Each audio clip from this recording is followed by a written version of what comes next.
Paz a todos, bom dia, todo mundo acordado? Hoje de coco, hein? Hoje água de coco, que bênção. Glória a Deus, glória a Deus. Eu quero já ir para, abre Naum, livro do profeta Naum, capítulo 2. Eu quero ler o 2 e o comecinho do versículo 1 e o comecinho do versículo 2. Tem que ligar a luz primeiro, né, gente? Não, tá bom, tranquilo. Dá para ver. Na sexta-feira eu falei um pouquinho, né, como foi minha caminhada dentro da Bíblia, dentro da palavra, para chegar, né, onde eu cheguei, estar falando desse assunto. Ontem eu falei um pouquinho o que tem lá no marxismo, o que Marx pensava, o que ele acreditava, que levou a derramar tanto sangue inocente, a cometer tanta atrocidade, né? E hoje eu quero falar da estratégia que nós já vivemos há alguns anos, as coisas que vêm acontecendo há alguns anos. Algumas coisas a gente repete, a gente sobrepõe, mas vai ser muito bom. Naum capítulo 2, versículo 1 diz assim: o destruidor sobe contra ti. Eu vou ver como está na minha tradução aqui. O destruidor sobe contra ti, guarda a fortaleza, observa o caminho, fortalece os lombos, reúne todas as tuas forças. O Senhor restaurará o esplendor de Jacó como o esplendor de Israel. Glória a Deus. Ainda que os saqueadores o tenham despojado e destruído os seus sarmentos, apesar do inimigo ter atacado, o Senhor restaurará o resplendor de Jacó. Glória a Deus. Deus, nós queremos nos colocar nas tuas mãos esta manhã. Ó Deus, nós precisamos da tua presença, da tua graça, do teu entendimento, da tua luz, da tua força. Nós precisamos de ti, ó Pai. Obrigado pelos teus filhos que estão aqui, que o Senhor dê a cada um coração firme e forte. Toca na nossa mente para que possamos entender, compreender, ó Pai. Ó Deus, para que possamos andar segundo a tua graça, segundo a tua vitória. Pai, em nome de Jesus, eu entrego nas tuas mãos. Te louvo por tudo. Em nome de Jesus, amém, amém. Fala algo se tem algo que é gostoso ver em Jesus, preste bem atenção nisso aqui. Ninguém vai duvidar que Jesus era bom, né? Jesus era maravilhoso. A gente pensa no amor dele, a gente pensa, não pense que Jesus curou para mostrar poder, não. Jesus curou porque ele amava, né? Não é? Jesus às vezes até fala assim, não conta para ninguém não o que eu fiz. Não era nem a preocupação dele. Ele curava. Quantas vezes a Bíblia vai falar assim, quando você estiver lendo os evangelhos de novo, repara numa coisa, a Bíblia vai falar muitas vezes assim, e Jesus movido de íntima compaixão, né? Ele foi movido, aí ele curava, ele foi movido de compaixão, aí ele multiplicava os alimentos, aí ele foi movido de íntima compaixão, ele ia lá e ensinava, ele movido de íntima compaixão, ele dizia assim, orai ao Senhor da seara, porque a seara é grande, tem poucos ceifeiros, olhe para o Senhor da seara para mandar mais ceifeiros, porque eles estão como ovelhas perdidas que não tem pastor.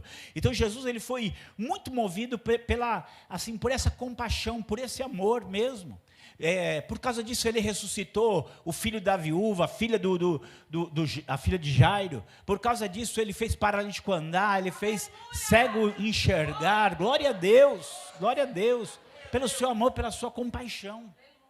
Agora, uma coisa tinha, Jesus não era ingênuo. Não é? Eu gosto assim lá em João 2,25 diz assim, que porque ele fez um milagre, muitos creram nele. Mas aí ele fala assim, mas o próprio Jesus não confiava nele, porque ele sabia o que era a natureza humana, né? Aí um dia chegaram assim para Jesus e perguntaram assim, Senhor, é correto pagar o imposto? Parece uma pergunta inocente. Mas eles estavam querendo pegar Jesus numa contradição, para arrumar algum motivo, para acusá-lo. Porque se ele dissesse, é correto pagar imposto, e Israel vivia sob o jugo romano, está vendo? Você está defendendo os romanos. Mas se Jesus dissesse assim, não, não é correto pagar imposto, está vendo? Ó, rebelde, está se levantando. É, gente. O que Jesus falou para ele? Por que vocês estão me tentando, seus hipócritas? Não é? Jesus não fala para eles? Mas deixa eu ver a imagem. Dá a César o que é de César, dá a Deus o que é de Deus. Aí esse cara calado, não sabia nem o que vamos falar, não sabia nem o que responder. Tá? Né? Então a gente precisa entender que a gente não precisa ser a gente não pode ser ingênuo. A gente não pode ser ingênuo. Existe nesse mundo maldade. E maldade que muitas vezes é encoberto, aparentando coisas boas.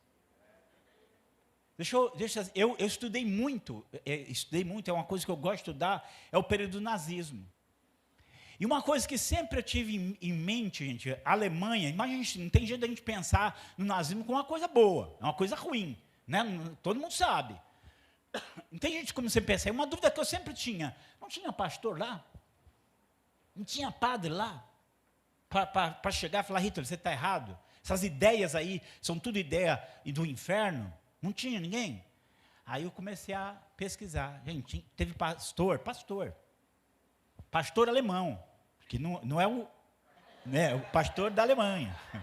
Não, porque fala pastor alemão, o pessoal, pastor alemão falou isso. Dizendo assim, Deus, na sua bondade e misericórdia, nos enviou Hitler como o sol da justiça para iluminar a nossa vida. Nós temos obrigação de segui-lo, de obedecê-lo, como aquilo que Deus preparou para nós. Né? E você vai olhando assim, você vê, meu Deus, teve um grupo que foi contra isso, mas foi um grupo pequeno, a maioria seguiu ali. Por quê, gente? Porque vocês acham que o Hitler era tolo? Ele vendeu aquilo como uma coisa muito boa. E ele fez coisas ruins? Não, gente, ele fez coisa muito boa. A Alemanha estava numa situação financeira tão ruim, gente, tem uma cena famosa, que o camarada foi comprar pão, sabe um carrinho de mão cheio de dinheiro, assim, para comprar pão, porque o dinheiro já não valia nada. E ele conseguiu fazer um monte de coisa boa. Mas junto com essas coisas boas, ele foi introduzindo ali devagarinho uma série de ideias ruins. Quando foram ver, já era tarde demais. Para a gente pensar em algumas coisas, para a gente não ser ingênuo. No Marxismo Selvagem, quem comprou, lê um capítulo lá chamado A Ingenuidade Não Nos Salvará. Jesus nunca foi ingênuo. Ele sabia o que era a natureza humana, que vai encobrir as suas intenções, mas com aparente coisas boas. Né? Então, devagarinho, tem uma frase do Hitler que ele diz assim, isso antes dele tomar o poder, ele fala assim, nós sabemos que nós iremos vencer, porque as nossas ideias já estão nas universidades. Foi a frase dele. Então ele sabia que se ele pegasse a mente das pessoas, pronto. Né? É como diz o pastor aqui muito bem, Satanás, a gente sabe que a luta é espiritual, mas Satanás ele precisa das estruturas, ele vai criando as estruturas e ali ele vai agindo sobre a mente das pessoas. Quando a guerra acabou, teve o vencedor do lado inglês, que era Winston Churchill, ele falou assim, o próximo império vai ser impérios ideológicos, da mente. Então, a gente tem que pensar, porque o inimigo já está aí para tomar a mente, e é onde a gente tem que colocar o nosso coração, Deus, e entender o que está acontecendo. Então, eu queria, vamos pondo aqui, pode pôr o próximo aí. Você talvez nunca ouviu, e aí são as coisas, você talvez nunca ouviu falar desse nome aqui, Gramsci. Quem já ouviu falar de Gramsci? Alguns, o pessoal aqui já é instruído, né? Agora você vai ouvir. Põe o próximo aí. Bom, gente, se a gente for falar em fases do socialismo, a gente pode falar de um socialismo utópico, que é quando tudo começa. Eles tinham eles que tinham umas ideias até boas, mas tinham umas ideias tão doidas, que vocês nem imaginam. Tem um que ele disse que o socialismo ia transformar tanto o mundo, gente, que o mar ia virar limonada, só para você ter ideia. Tinha umas ideias assim, bem, né? Mas eles estavam lá.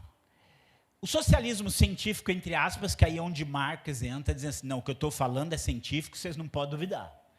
E hoje nós vivemos nessa fase desse marxismo que ele é cultural. Alguns têm chamado de neomarxismo, marxismo 2.0, que às vezes a gente olha e fala assim, o que tem a ver isso aqui com o marxismo? Mas quando você vai lá na raiz, como nós vimos lá, né? Aqui tem o feminismo, esse feminismo louco que a gente vê aí. O que ele tem a ver com o marxismo? É fácil, você vai lá e vai ver o que Marx ensinou sobre a natureza humana, o que ele ensinou sobre construção social, o que ele ensinou sobre o que é o casamento, né? Onde essas mulheres vão se basear. Então, gente, o movimento feminista, ele às vezes é um negócio tão demoníaco que vocês nem imaginam as coisas que eles dizem, né?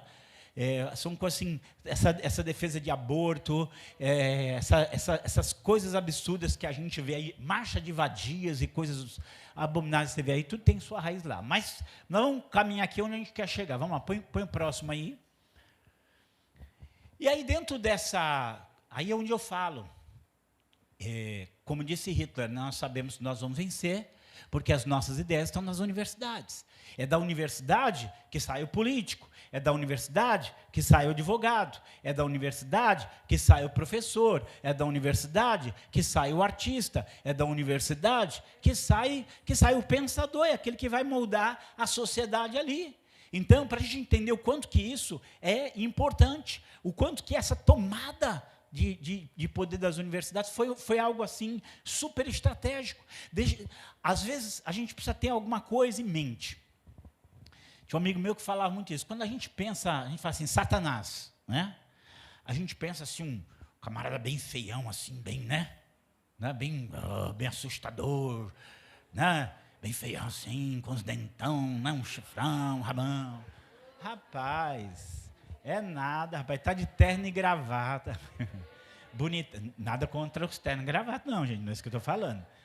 Mas ele está bonitão assim, falando bem, falando macio, né? Falando nem bem, né? Uma coisa que eu digo assim, gente, uma mentira acadêmica, ela é tão perigosa e destrutiva quanto uma mentira religiosa. Eu quero que você pense assim, o muçulmano, aqueles muçulmanos radicais, o que eles fazem? Eles amarram uma bomba no corpo, vai para um lugar, um monte de gente, e se explode ali, né? Grita, lá, rua, e se explode lá. O que ele acredita, gente? Ele acredita que se ele fizer isso, essa é a única maneira que um muçulmano tem a salvação garantida, se ele morrer fazendo isso. E aí ele acredita que ele vai morrer e ele vai direto para o paraíso com 72 virgens esperando ele. É verdade, gente, essa é a crença dele. É verdade, isso é mentira. Mas isso é destruidor.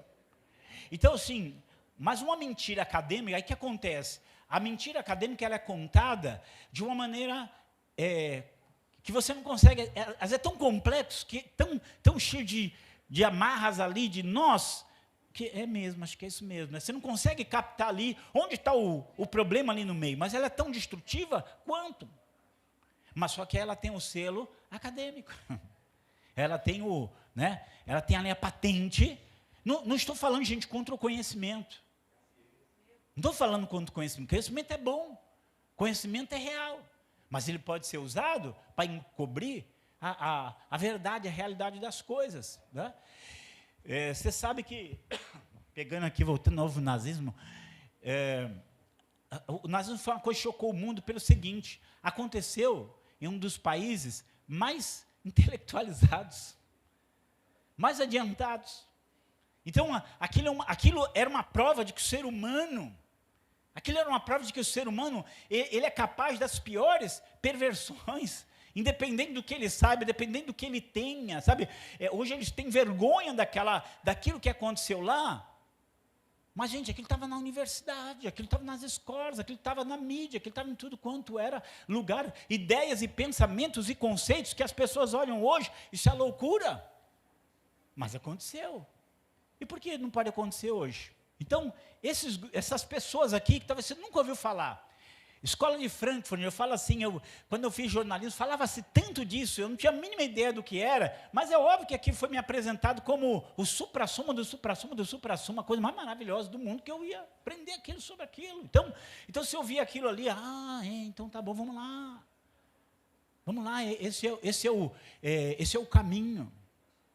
Mas vou falar assim, um dos dos grandes, né, dos grandes nomes da escola de Frankfurt, gente. Foi ele que uniu ideias de sexualidade com ideias de Marx para realmente perverter a moralidade dos jovens. Ele sabia que ele precisava usar a sexualidade para isso, e usou isso de uma forma, no mundo todo assim, para realmente distorcer as coisas. Ele usou.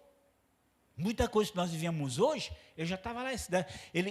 A escola de Frankfurt na Alemanha, por perseguição de Hitler, ele foi para os Estados Unidos, lá entrou na Universidade de Columbia e foi para jornal, e foi tudo, e aí ele vai fazer, falando uma linguagem acadêmica, erudita e tudo mais, foi distorcendo, chegamos onde chegamos. Só estou dando algumas pinceladas, não vamos falar do último. Esse Georg Lukács, gente, a gente fica olhando o grau de loucura que essas pessoas são. Porque ele dizia que nós precisamos de uma cultura proletária.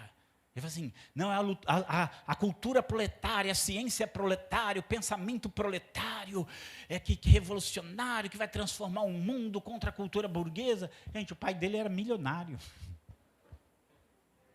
O que ele tinha de proletário na vida dele? E aí ele fala assim, eu aprendi a odiar o capitalismo com todas as minhas forças. Você não tem que aprender marxismo, você tem que se converter a ele. Essa era a frase dele, era a mente dele, do Georg Lukács. Então eu quero, vou falar assim, era um homem inteligentíssimo, era, mas não vamos ver algumas coisas. E o último aqui, gente, o Antônio Gramsci, que ele vai ter muito a ver conosco, muito a ver. Nunca ouvi falar dele, não tem problema. Mas aquilo que ele pensou, aquilo que ele projetou, o Antônio Gramsci foi o líder do Partido Comunista Italiano. E ele foi preso. E ele ficou 12 a 13 anos preso. Eu costumo dizer assim, gente, cabeça vazia é oficina de Karl Marx, não tem jeito. Né? Porque nesses 13 anos que ele ficou preso, e eu digo assim, gente, esse homem era um gênio. Eu falo assim, esse homem era um gênio. Do mal, mas era um gênio. Né? Porque a maneira como ele concebeu, né? O que ele pensou? Ele falou assim, olha, não adianta, ele viu quanto, gente, ele viveu naquela época em que o Stalin, lá na Rússia, estava derramando sangue, mais sangue, sabe? Eram milhares de pessoas, milhões até, indo para campos lá na Sibéria, morrendo de fome lá, qualquer pessoa, e não pense você que era só opositor, não, Stalin era assim, não gostou do que você falou, vai para lá, era uma coisa assim, bem morte mesmo, demoníaca, e ele olhou tudo aquilo, mesmo na China e tudo mais, e falou, não, o Ocidente não vai aceitar isso, nós temos que arrumar uma maneira de colocar esse pensamento aqui no Ocidente. Mas para isso nós vamos ter que destruir essa cultura que está aí, essa cultura judaico-cristã, e para poder colocar. Então nós vamos seguir um outro caminho bem diferente. Nós vamos seguir um outro caminho bem diferente daquilo que nós temos seguido até aqui. Esse foi o pensamento, foi a estratégia disso, e ele foi escrevendo isso, chamado Cartas do Cárcere, tá? Isso era de 1936 em diante. Em 1966, as obras dele já começaram a ser publicadas no Brasil. E o que ele tinha, gente, era estratégia. Agora, deixa eu dizer algo que nós precisamos saber. O nosso Deus também é estrategista. Amém. Glória a Deus, glória a Deus, glória a Deus. Glória a Deus. Aplauda mesmo ao Senhor. Eu vou falar isso aqui porque, como é que Jericó foi conquistada?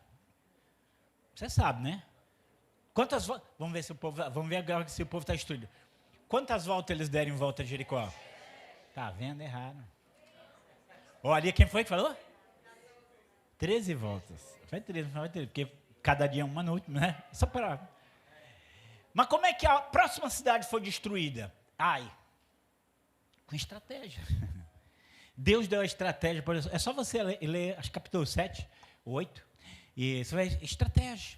Então, tem hora que Deus, ele vai derrubar muros, amém? Tem hora que Deus vai derrubar muros, tem hora que Deus vai levar você a dar a volta por outro lado. Deus é Deus de estratégia. Deixa Deus nos guiar para onde Ele quer, amém? Glória a Deus. Então, o Gramsci, ele criou estratégias, e vou falar assim, estratégias eficazes, nós vamos pensar em algumas dessas estratégias, nós vamos ver. Agora, vocês lembram que eu disse várias vezes aqui, que eu sou assim, quando eu leio uma coisa, eu falo assim, não, isso aí não é verdade, não. Eu não abraço aquilo de uma vez como se, né, não, a pessoa está exagerando, né? Isso aí esse Gramsci não tem nada a ver com o Brasil, não tem nada a ver. Sabe onde eu fui? E assim, precisa de para mim, às vezes, precisa de alguma coisa que me choque para falar, é verdade. E eu acho que isso é bom, porque a gente não deve acreditar na primeira coisa. Sabe assim, às vezes a minha esposa às vezes recebe umas notícias, ela fala para mim assim, olha assim, eu falei, não passe não, que isso aí é mentira. Isso é fake news, não espalha não. E às vezes é. Porque às vezes a gente quer espalhar o que é do nosso lado, mas pode não ser verdade também, então a gente tem que vigiar, né? Porque isso também, se você pega uma notícia falsa e espalha, isso também favorece o inimigo, tá vendo? Está espalhando notícia falsa, aí qualquer coisa que você passa vai dizer que é falso, né? Então, mas onde é que eu fui ver, gente? Infelizmente, eu fui ver que isso era verdade em um livro sobre missões, onde o autor de um artigo, ele dizia que, desde a década de 80, a estratégia de Antônio Gramsci já estava dentro da educação brasileira. Mas eu vou dizer o que me chocou, porque aquele missionário, eu conheço um pouco da história dele, ele realmente é de esquerda, existe missionário de esquerda, infelizmente tem isso aí. E esse missionário estava dizendo que era coisa boa, defendendo como uma coisa boa. E aí eu falei, bom, se ele, que acha que isso é uma coisa boa, está dizendo que aconteceu, então não é um discurso de quem se opõe, é um discurso de alguém que sabe que isso está acontecendo desde a década de 80, vamos mudar as coisas. Gente, eu vou falar que a coisa ainda é pior do que isso, porque essa coisa de educação é nível mundial. Existe um livro chamado Maquiavel Pedagogo. Não sei se vocês sabem quem foi Maquiavel. Maquiavel, essa palavra maquiavélico vem de um homem, porque as ideias dele, gente, dá até medo. Só que o Maquiavel Pedagogo é um livro que ele vai mostrando que dentro da educação, você já tem toda uma estratégia preparada. Deixa eu falar que isso aqui tem documento da ONU dizendo isso. A preocupação da escola hoje não é ensinar matemática, português, geografia, química, física, até vai ensinar. Mas o principal objetivo hoje é moldar as mentes, é igualar as mentes, é igualar o pensamento. Então, estou falando que é isso. Tem um amigo meu que ele foi fazer faculdade de matemática, porque ele falou assim, pastor, eu não quero esse monte de coisa que eles têm hoje, um monte de ideologia, eu vou fazer matemática. Gente, ele mandava para mim, pelo menos um ano, sobre ideologia de gênero, um ano sobre... E tudo assim, todos os dias tinha aquela aula, aquela massificação. O que tem isso a ver com matemática? Hoje tem a afromatemática, desculpa, mas... Desculpa. O que tem a ver uma coisa com outra? Mas ele vai dar... mas é óbvio que eles vão dar justificativa e vão tentar mudar tudo. Então, entenda... a ideia do Gramsci, ela já está em prática há no mínimo 40 anos, já, no mínimo 40 anos. Então, muito do que a gente está vivendo hoje, que a gente parece que a gente acordou num pesadelo, e a gente não percebeu, porque a forma como isso foi pensado e feito. Põe o próximo aí. Aí eu quero ler essa frase, eu até citei ela por alto, mas é de um autor que eu gosto muito, e ele fala assim, ó, um cérebro superior... Então, um pessoal muito inteligente, né? Deixa eu só aqui abrir um parêntese. Esses slides estão aí, tá? Vocês podem pegar depois à vontade, tá? Um cérebro superior, sem a salvadora essência da piedade, pode virar-se contra a raça humana e embeber em sangue o mundo. Ou, pior ainda, pode soltar na terra ideias que continuarão a amaldiçoar a humanidade durante séculos depois dele ter voltado ao pó. Então, o que ele está falando? Pessoa inteligente, se ela não tem temor de Deus. Gente, o temor do Senhor é o princípio da sabedoria. Temor do Senhor é o princípio da sabedoria. Como eu disse, a gente admira pessoas inteligentes, e ótimo. Mas uma pessoa inteligente, você acha que o Hitler não era? Gente, eu li o Mein Kampf do Hitler, que é praticamente a Bíblia do nazismo, você fica chocado. Porque eu falo assim, esse homem era um gênio, do mal, mas era um gênio. Então, isso não resolve nada. Sem o temor de Deus, uma mente inteligente é uma arma satânica na mão de Satanás. se não tiver, como ele diz aqui, a salvadora essência da piedade. Nós temos uma pessoa muito inteligente, muito capaz intelectualmente, com um coração degenerado e que pode ser um instrumento do inimigo. Então, olha, eu falo assim, que tem alguns pensadores, inclusive modernos, tem tanta coisa horrível sobre eles, e eles estão nas universidades. Falar assim, vou falar não sei se alguém já falou ouviu falar alguém de um pensador chamado Michel Foucault? Então, vou só falar não é fofoca não, gente, isso aqui é história. Você sabe que ele era homossexual de alto grau, que se vestia de mulher e ia para os bailão atrás de meninos. Agora, tem coisas piores, em que ele ia lá para Argélia, que era colônia francesa, e ele ia lá e ele dava dinheiro para as crianças lá, para a noite ele ia lá no cemitério é o lugar de encontro dele com essas jovens, aí você sabe para quê? Crianças, né? E os jornalistas que o acompanhavam sabiam disso, nunca falaram nada. E aí ele começa a defender um monte de ideias, né? Uma ideia está lá.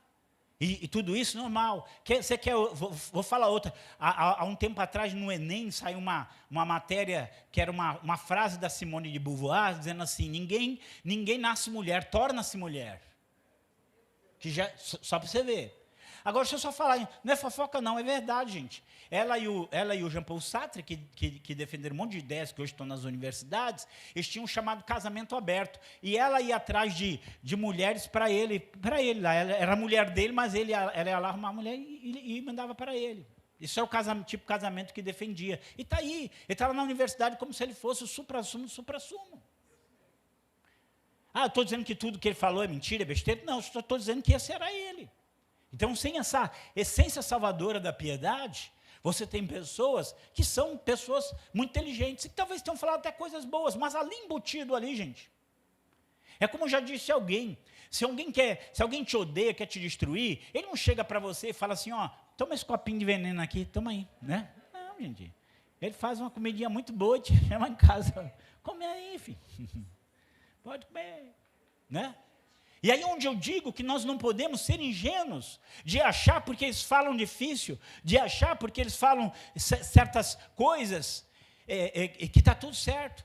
Às vezes alguém fala assim, e eu nos debates, a pessoa fala assim, mas tem muita coisa boa que saiu daí. Gente, é impossível construir algo nesse mundo só com mal e mentira. Você precisa de um pouco de verdade e de bondade ali para poder, senão, né?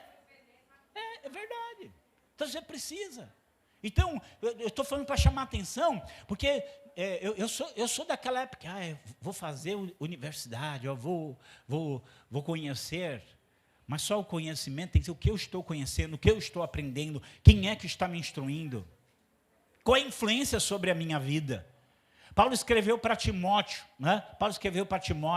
Guarda o que tu tens aprendido, sabendo de quem tu tens aprendido, porque desde a meninice tu sabes as sagradas letras que podem fazer-te sábio para a salvação que há em Jesus Cristo. Porque toda palavra inspirada por Deus é útil para corrigir, para ensinar, para instruir em justiça, para que aquele que é de Deus seja perfeito e perfeitamente instruído para toda boa obra. Glória a Deus, pode aplaudir, glória a Deus.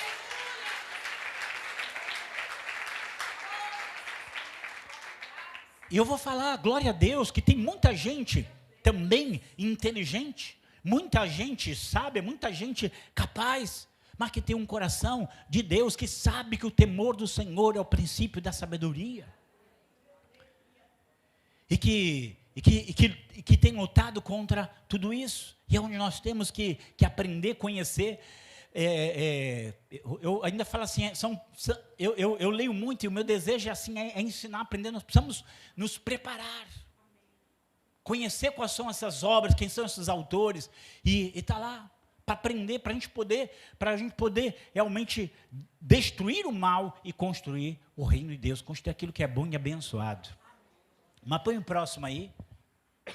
Olha aqui, Quem deseje reduzir a um quadro coerente o aglomerado caótico de elementos que se agitam na cena brasileira, tem de começar a desenhá-lo, tomando como centro um personagem que nunca esteve aqui, do qual a maioria dos brasileiros nunca ouviu falar, e que, ademais, está morto há mais de meio século, mas que, desde o reino das sombras, dirige em segredo os acontecimentos dessa parte do mundo. Né? Lembra do que eu falei? Já morreu, mas as ideias dele continuam lá. Né? Continua lá. Põe o próximo aí. E aí está aqui ele. Antônio Gramsci. Ele aí. Né? Ele aí. É esse que talvez a gente nunca ouviu falar, mas o pensamento dele, as ideias dele, as estratégias dele, eles estão lá. Quer ver um negócio muito interessante? Ele era marxista-leninista, ele era aquilo. Mas quando você vai ler a obra dele, pode ser que ele nem fale de marxismo, comunismo. Não. Ele não falava sociedade socialista, precisamos buscar uma sociedade socialista, precisamos buscar uma sociedade comunista. Não, nós precisamos de uma sociedade regulada. Então, você entendeu a estratégia? Eu não uso a palavra, eu não citei a palavra. Mas a ideia está lá. E ele foi tão estratégico, que é capaz da pessoa dizer assim, eu odeio Marx, e o pensamento dela ser totalmente marxista. É verdade. Eu vou mostrar isso aqui. Vamos lá. Põe o ponto aí. Gramsci foi um convicto marxista. Todo o seu pensamento político está fundado nisso. Então, o que ele queria? Construção de uma nova ordem política, econômica e social, a sociedade comunista, que ele denominou sociedade regulada, em que pesem as ideias inovadoras que Gramsci propõe, permanece sempre ligado intelectual e ideologicamente ao marxismo-leninismo. Não é um dissidente nem um herético, mas um inovador. Então, ele simplesmente falou, vamos pegar outro caminho. Todos esses países, União Soviética, China, Leste Europeu, Vietnã, Laos, Camboja. Gente, Camboja, só para você ter ideia, lá, desses lugares foi muito sangrenta a revolução lá. Quem quiser conhecer um pouquinho, assista um filme chamado Primeiro Mataram Meus Pais. Né? Primeiro Mataram Meus Pais. E um outro que é pior ainda, chamado Gritos no Silêncio. Porque lá no Camboja eles não tinham armas, os comunistas não tinham arma para matar as pessoas, matavam no facão e na foice. Então era uma coisa assim horrível, de fome, de muita morte, de milhões mesmo mortos ali. Só que o Gramsci falou, não, esse caminho a gente não vai seguir não, vamos seguir um outro caminho, que vai demorar mais, mas vai ser mais eficaz, porque nós vamos mudar a mente. Só que abrindo um parênteses, você já parou para pensar, enquanto que o povo de Deus lê a Bíblia, é uma barreira para essas pessoas? É uma barreira. Por que a família é uma barreira, gente? Porque, na visão deles, você tem que obedecer ao Estado. Então, se você vai obedecer seus pais, você não vai ouvir o Estado. As pessoas pensam que isso é brincadeira, mas deixa eu dizer o que aconteceu. Em 1917, acontece a Revolução na Rússia. Isso aqui é história, tá, gente? O que eles falaram? Bom, nós vamos adotar a ideia de Marx. Marx falou que a ideia de família é uma coisa burguesa. Então, nós vamos acabar com a família. Então, lá na União Soviética, de 1917 em diante, foi feita uma lei que não tinha mais casamento, não precisava mais casar. Gente, vocês viram o caos que virou, porque as mulheres começaram a ter filhos sozinhas, não sabia nem quem era o pai, não tinham condições nem econômica nem pessoal de cuidar. Essas crianças, esses jovens cresceram e viraram uma coisa tão horrível, que os dois autores que eu li, eles falam que você via crianças assim, cometendo crime mesmo na rua, assim, de uma maneira absurda. E aí, então, o governo mesmo olha e fala assim, não dá não, a gente tem que restaurar a família, porque sem família não vai dar, vai destruir a sociedade. E aí voltaram com a família, começou a ter casamento, aí todo mundo queria casar. Porque quem criou o casamento e a família foi Deus Todo-Poderoso. Glória a Deus, glória a Deus. Mas para vocês verem aonde vai a mentalidade deles, esse mesmo governo que autorizou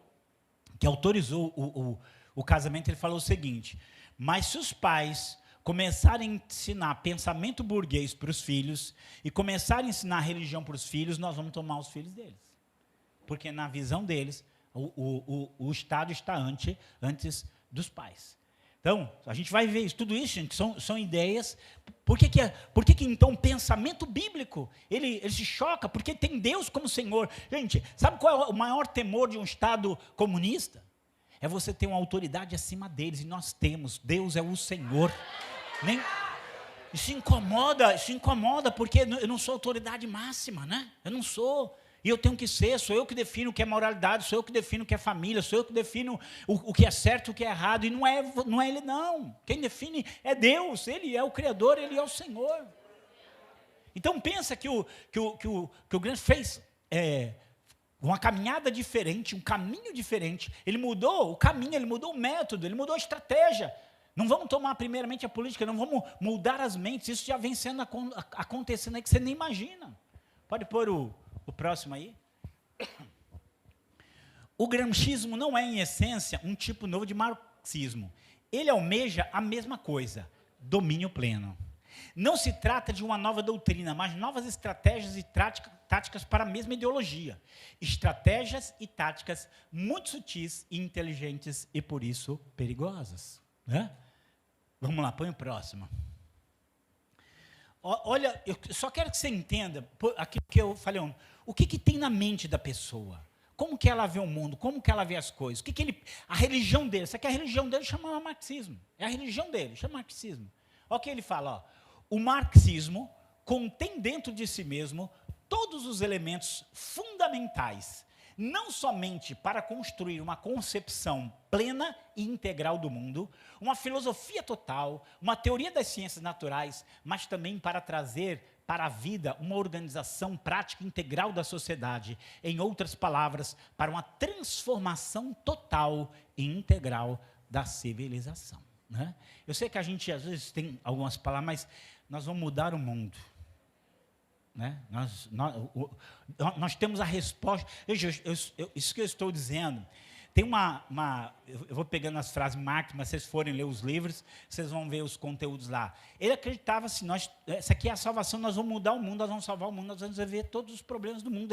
É a crença deles, é a religião deles. Só que não é Deus quem faz, é o próprio homem que faz. E ai de quem se opor. Né? Ai de quem se opor. O pensamento dele é isso mesmo. Nós vamos fazer e vamos tornar o mundo uma coisa maravilhosa. Tem uma frase, gente, a gente vai pegando as coisas assim. Tem uma frase do Marx que quando você lê aquela frase, nossa, coisa maravilhosa. Jovem lê aquilo, nossa, coisa maravilhosa. O Marx fala assim: os filósofos antes de mim tentaram compreender o mundo. Eu quero transformá-lo. Nossa, coisa linda, gente. Não é? Gente, eu não preciso entender como que funciona o micro-ondas. O cara lava a roupa lá dentro, eu vou lavar a roupa lá dentro do micro-ondas. Vou fritar ovo no chuveiro, né? Vou assistir televisão no fogão, né? Ou seja, isso é uma tolice. É mais ou menos como se dissesse assim, porque como é que você... Eu tenho uma frase que eu digo assim, não sei vocês, mas é uma frase que eu digo assim: quando tudo mais falhar, leia o manual, né? Porque eu não gosto de ler manual, então a gente fica tentando lá, deu tudo errado. Cadê o manual fala, né? Porque o construtor sabe como as coisas funcionam. Quem criou sabe como tem que funcionar. Não sou eu quem digo, é Ele que diz, amém? É Ele. Só que quando ele fala isso, ele está dizendo assim que não interessa. Eu vou transformar em quê? Às vezes, gente, transformação não é melhoria. Transformação pode ser algo muito ruim. Você pode transformar o céu no inferno, gente. Você pode transformar algo ruim em algo pior ainda. Então, essas coisas românticas, né? Aí eu vou falar assim, a Venezuela foi transformada, gente. Você quer saber uma coisa? A Coreia do Norte já foi chamada a capital da Coreia do Norte, Pyongyang, já foi chamada de a Jerusalém do Oriente. Já teve avivamentos lá. E hoje é aquilo. A Venezuela foi transformada, gente, Cuba também. Agora a Argentina e Chile estão no mesmo caminho. Então, o que transformar? Eu tenho que entender como as coisas funcionam. Eu tenho que entender como as coisas são. Né? Como as coisas são. Eu vejo isso assim, eu vejo coisas, isso aí é óbvio que isso aí vai dar errado, mas eu quero transformar do jeito que eu acho que tem que ser. Mas você não é Deus, filho, você não é Deus. Ele criou tudo antes de você, ele determinou como as coisas funcionam, como as coisas são. E eu tenho que aprender, né? Como as coisas são. Hoje é dia dos namorados, né? O casal, olha para sua esposa, mas eu te amo. Eu te amo, meu amor. Ó, tá vendo?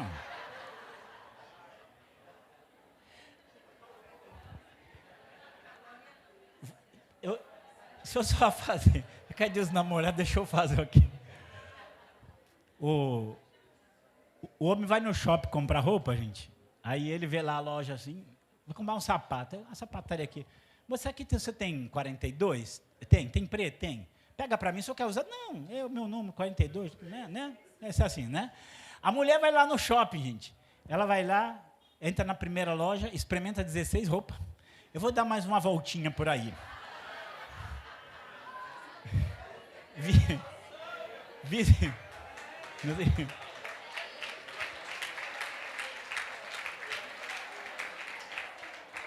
Visita mais 12 lojas, volta para a primeira e compra lá. Chega em casa, experimenta, não gostei, volta para trocar.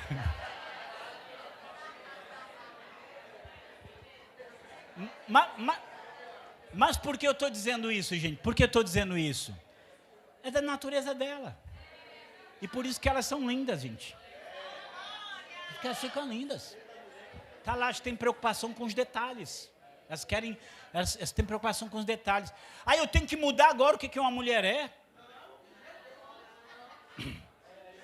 Ó, eu acho tão lindo isso em Deus, gente, porque as coisas funcionam assim. Tem coisa que é peculiar, que não tem ninguém igual a ninguém. Todo mundo tem suas coisas que distinguem do outro. E ao mesmo tempo tem coisa que faz você igual. Gente, deixa eu falar, só para vocês não ficarem mais brigando. Homem é tudo igual, só muda o endereço. Mulher é tudo igual, só muda o endereço. Filho é tudo igual, só muda o endereço, tá? Então não fique preocupado que não é só uma questão sua, não. Porque é assim que Deus fez algumas coisas. E os detalhes aqui e ali, eles mudam, mas eu não vou alterar isso. E esse pensamento moderno, maligno, que quer mudar o que é uma mulher, o que é um homem, o que é uma adolescente, o que é uma criança, isso já tem trazido e vai trazer destruição e mal, tá? Destruição e mal. Mas vamos lá, gente, que acabou o dia dos namorados, vamos continuar aqui. Olha só uma frase do Gramsci. O mundo civilizado tem sido saturado com o cristianismo por 2000 anos. E um regime fundado em crenças e valores judaico-cristãos não pode ser derrubado até que as raízes sejam cortadas. Entendeu qual é a questão? Só que, deixa eu dizer assim, o pior inimigo é aquele que é encoberto. Porque muitas vezes ele não vai falar abertamente, nós precisamos cortar as raízes judaico-cristãs. Não. Ele vai falar sem fazer. Ele vai, aos poucos, minando certos valores. Ele vai ali, acabando com certos conceitos de uma maneira muito sutil. Né? Vou falar uma coisa para mim, assim, é uma coisa que eu acho que é uma das mais valiosas. Deixa eu dizer algo para você. Só Jesus Cristo salva. Amém? Glória a Deus, glória a Deus. Só Jesus Cristo salva. Ele disse, eu sou o caminho, a verdade e a vida. Ninguém vem ao Pai a não ser por mim. Pedro, lá em Atos capítulo 4, versículo 12, ele diz, porque não há salvação em nenhum outro nome, porque nenhuma outra salvação há, nenhum outro nome há dado entre os homens pelo qual devamos ser salvos. É só o nome de Jesus. Então, assim, aí eu não falo nada, mas eu começo a dizer que não, que a salvação ela tem em outros lugares também. Eu começo a dizer isso, né? Às vezes de uma maneira sutil. Gente, vou falar assim, hoje a gente é bombardeado por filmes e séries e culturas, e muita gente vê as coisas, e às vezes precisa ter discernimento nas coisas, né? Sabe olhar e filtrar? Opa, né? Aqui tem um problema. Tem coisas que você não tem nem que filtrar, já vai jogar no lixo logo de uma vez, né? Sabe assim, quando. Que às vezes fala assim, às vezes você pega lá a bandeja de ouro que você comprou e tem dois, três podres, você joga os 2, 3 podres fora. Mas às vezes você tem que jogar a bandeja inteira, gente. Ela está todinha assim, não salva um, né? E às vezes assim. Mas às vezes você vai filtrar, você vai olhar. Tem um filme, assim, você vai olhando a sutileza, chama-se O Livro de Eli. E, já viu, né? E o filme passa uma coisa boa, porque no final ele sabe a Bíblia todinha em decor, ele fala a Bíblia todinha em decor, e as pessoas escrevem a Bíblia em decor. Nossa, que maravilha, ele sofreu pela Bíblia ali, né, correu pela Bíblia, passou um monte de perigo pela Bíblia. Aí quando termina, ele coloca a Bíblia do lado do Alcorão, do lado dos livros de Buda, do lado das obras de Platão, dizendo o quê? Que a Bíblia é só um livro entre os outros. Não, gente, existem trilhões de livros no mundo, mas a palavra de Deus é só essa aqui. Glória a Deus, é essa aqui. Inspiração divina é essa aqui. Amém? Inspiração divina é essa aqui. Pautar pensamento humano é aqui. Que eu quero conhecer. Se eu quero conhecer a realidade das coisas, está aqui, né? Nesse livro. Está aqui. Mas vamos lá. Então, vou falar assim, de uma forma sutil, a Bíblia se torna um livro entre os livros. Em algo que parece que está elogiando. E de formas muito sutis as coisas vão caminhando, e ali ele não fala que ele vai acabar com a... Mas você acabou com o exclusivismo cristão, você colocou a Bíblia como outro qualquer. Você, quando vai contar a história na escola, você fala que o cristianismo só fez... Gente, eu fico indignado, porque só conta cruzada e inquisição, como se o cristianismo só fez uma coisa, matou gente.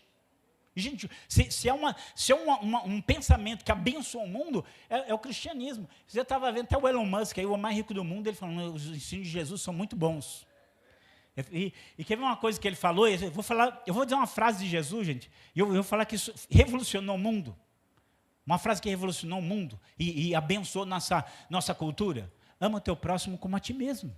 Parece uma coisa muito simples, gente, mas é assim, como você ama o seu próximo também. Então é uma coisa assim, maravilhosa e revolucionária. Mais do que você pode imaginar, mas você só escuta. Aí o que acontece? Você só escuta falando mal, falando mal, falando mal, falando mal, falando mal.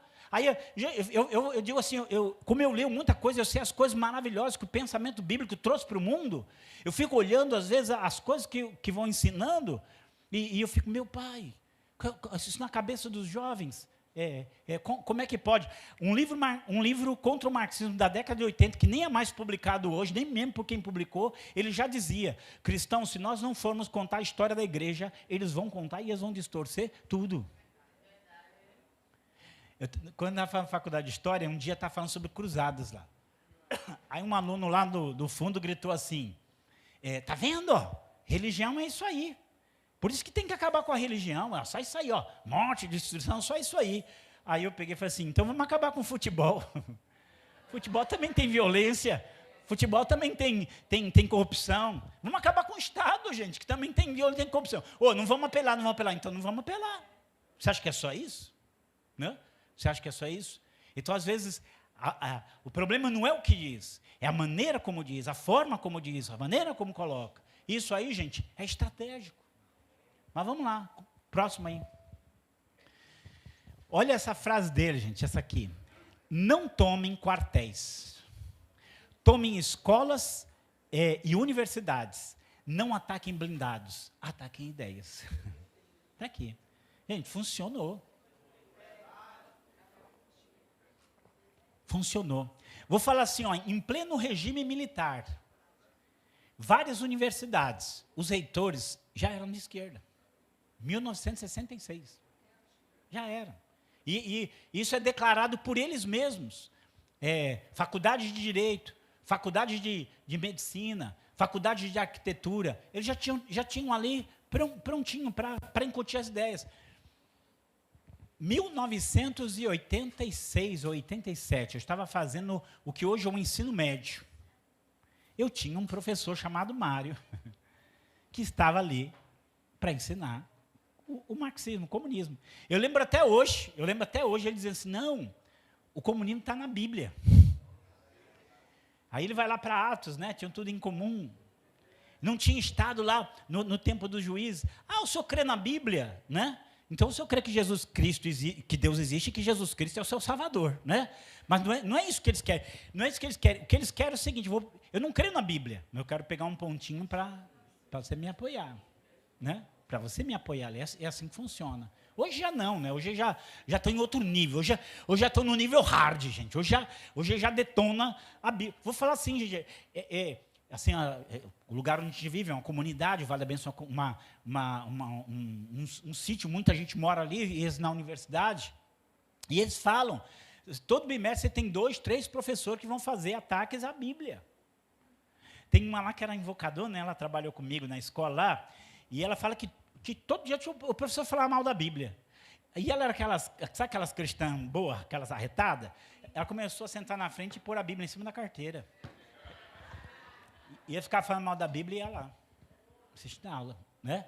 Aí um dia ela contou que ela está tão nervosa, né? Que o professor falou mal da Bíblia. Quando acabou a aula, ela pegou e falou assim, virou para os alunos e falou assim: deixa eu dizer uma coisa para vocês. Não leiam a Bíblia mesmo não, tá? Não leiam, que é para vocês irem tudo para o inferno, tá bom? Não leiam, senão vocês vão se arrepender e vão para o céu. Assim mesmo, né? Ela era invocadona. Aí ela disse que quando... Não estou dizendo para você fazer isso, tá, gente? Só estou dizendo que ela fez. É verdade, mas... Aí quando ela falou isso, aí já veio um e falou assim: não, eu também não concordo com o professor, não, eu até leio a Bíblia e tudo, né? Mas muita gente fica, é verdade, fica calada. Está lá. Sabe, às vezes é o jeito dela, eu também não faria um negócio isso que ela fez, né? Mas o que eu estou dizendo é o que a gente às vezes vive. E às vezes é algo até ilegal. Porque, às vezes, crianças são sujeitas a esse tipo de coisa. Vou dar aqui um exemplo, né? Vou aqui dar um exemplo da minha filha. Gente, de estratégia isso aqui. Ela numa classe de 40 alunos. Gente, essa escola que ela estudou, é uma escola técnica, ela é altamente esquerdizada. Mas altamente esquerdizada. Quem estuda lá, assim, tem uma seleção bem rigorosa para entrar lá. Eles sabem que são os mais inteligentes e eles doutrinam mesmo. E, assim, quem é a favor da família tradicional e quem é a favor da família moderna? Ela, numa classe de 40, inclusive com outros cristãos, foi a única que levantou a mão, a favor da família tradicional. Aí eu penso, sabe o que é isso, gente? Isso não é, de maneira nenhuma, alguém só fazendo uma simples pergunta. Isso é estratégia. Você acha que a próxima vez ela vai levantar a mão? Você no meio de 40 ali, você é o patinho feio, né? Você, né? Não. Gente, isso é estratégico. E vou falar outra coisa que é estratégica. A próxima... Gente, que negócio de família tradicional é essa? Família é família. Agora inventei um novo tipo e você tem que aceitar um novo tipo. Então, vamos lá, gente. Não tomem quartéis, tomem escolas e universidades. Não ataquem blindados, ataquem ideias. Outra ocasião eu falo assim, tomem universidades e redações de jornal, gente. Então, é uma coisa que se infestou. Gente, no Brasil tinha jornalista que recebia dinheiro da Rússia. Recebia dinheiro da Rússia. Eles eram pagos pela Rússia para estar naquela redação de jornal, às vezes de forma sutil, mudando as ideias. Jogando as coisas para onde eles querem. Então, hoje até o jornal você tem que filtrar uma coisa que pode ter certeza que vai ter as inclinações lá. Põe o próximo aí. Nós vamos destruir o Ocidente, destruindo sua cultura. Vamos nos infiltrar e transformar sua música, sua arte, sua literatura contra eles mesmos. Aí eu vou aqui dar um exemplo. Quem comprou meu livro aí, Marxismo Selvagem? Levanta a mão. Vários compraram, alguns compraram. Quem quiser pode pedir, que depois eu vou mandar, até porque não deu para trazer muitos. Por que o livro chama Marxismo Selvagem? Vocês sabem? Alguém aí captou? Não. Na década de 90, tinha um grupo chamado Titãs. E eles tinham uma música chamada Capitalismo Selvagem. Né? O Homem Primata, Capitalismo Selvagem. Cantaram muito, ficaram ricos. Aí eu pergunto assim, eu fiquei rico dentro do sistema capitalista. Eu tenho liberdade para falar o que eu quiser, porque eu estou dentro do sistema capitalista. Eu fiquei famoso porque eu estou dentro do sistema capitalista. Mas ele é o selvagem? Canta marxismo selvagem lá na União Soviética. Canta marxismo selvagem em Cuba. Canta marxismo selvagem na Coreia do Norte. Canta, para você ver o que vai acontecer com você. Em outras palavras, é isso que ele falou. Eu estou usando a própria cultura de vocês para destruir a cultura de vocês. Eu estou usando o próprio sistema de vocês para destruir vocês. Os próprios meios para acabar com aquilo que é valioso entre vocês.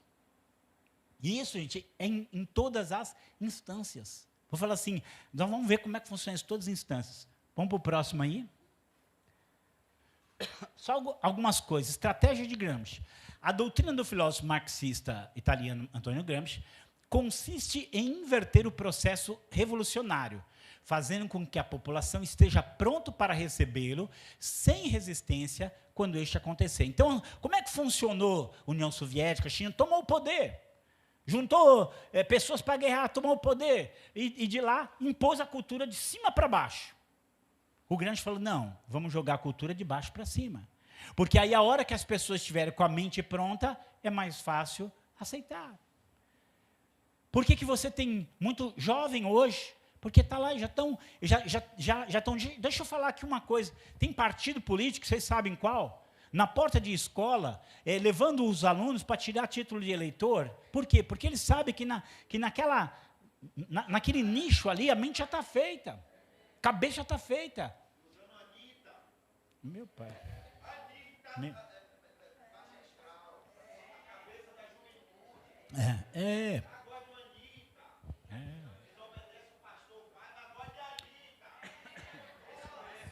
Deus me livre.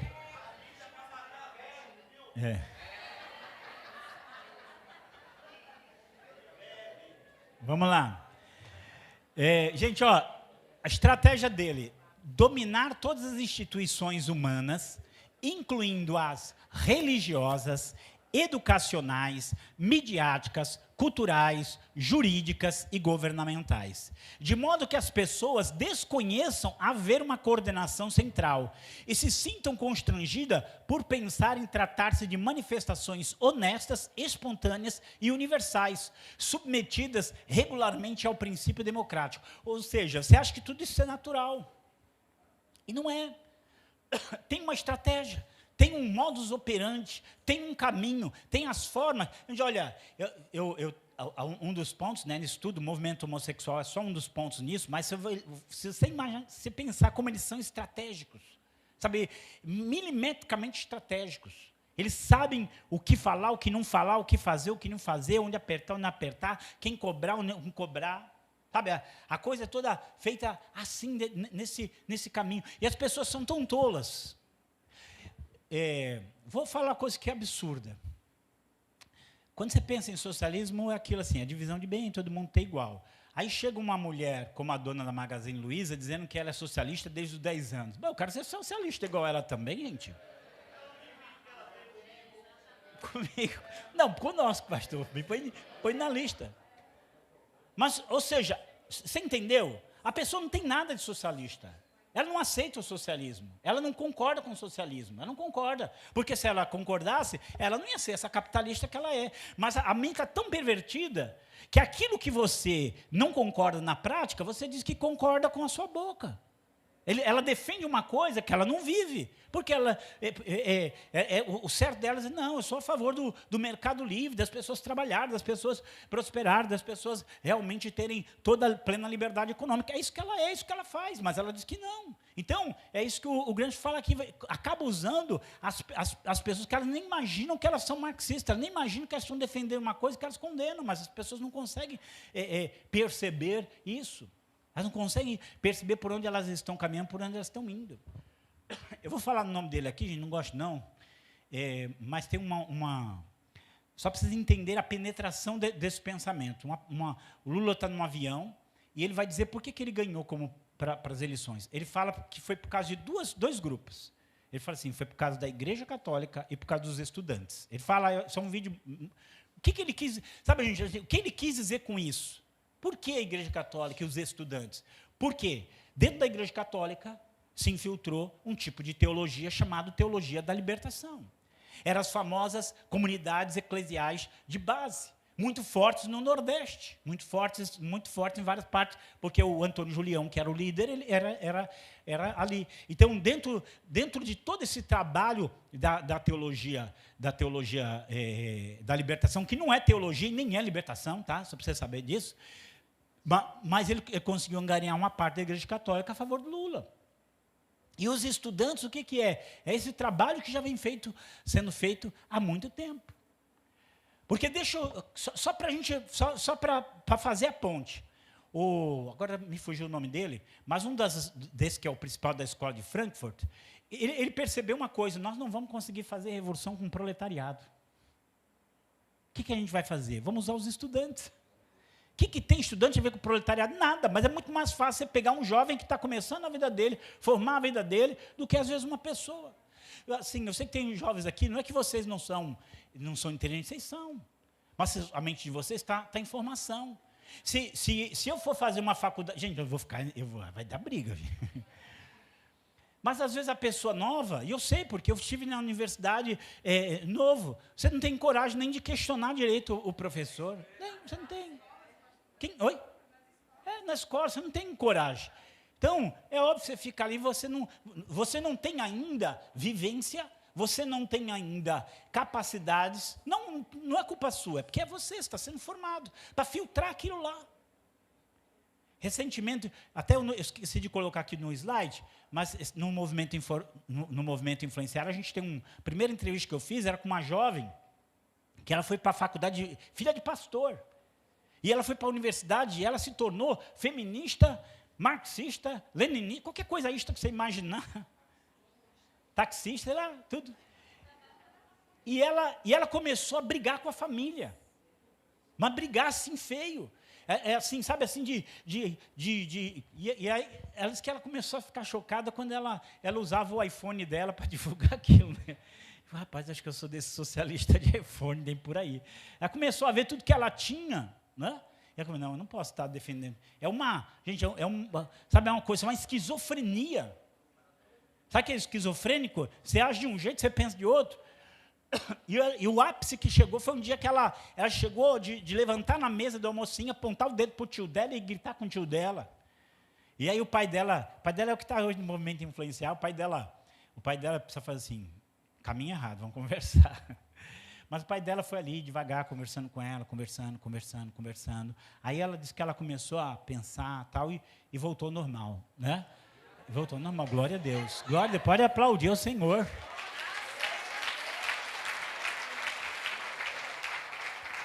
Mas às vezes você não encontra alguém assim que você vai ouvir, você não encontra.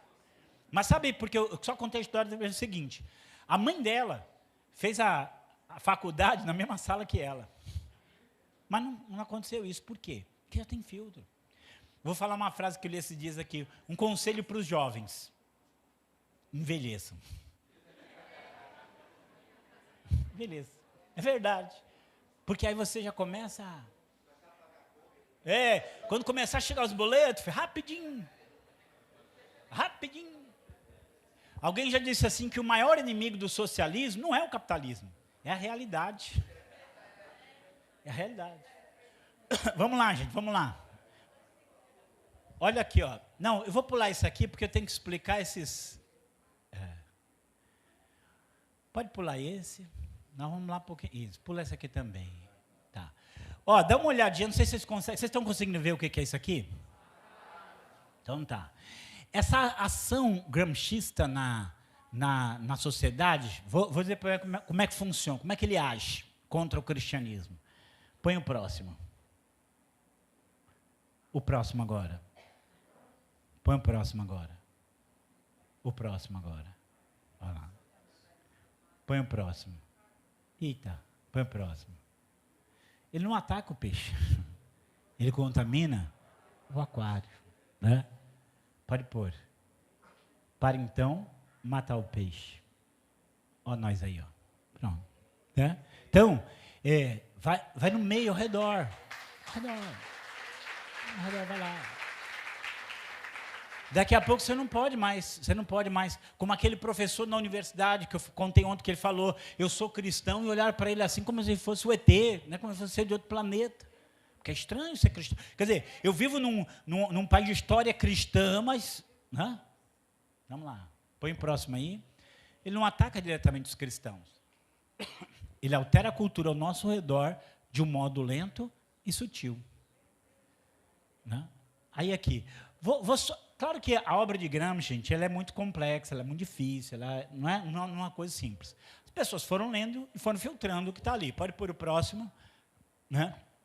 Mas 3 pontos são marcantes. Né?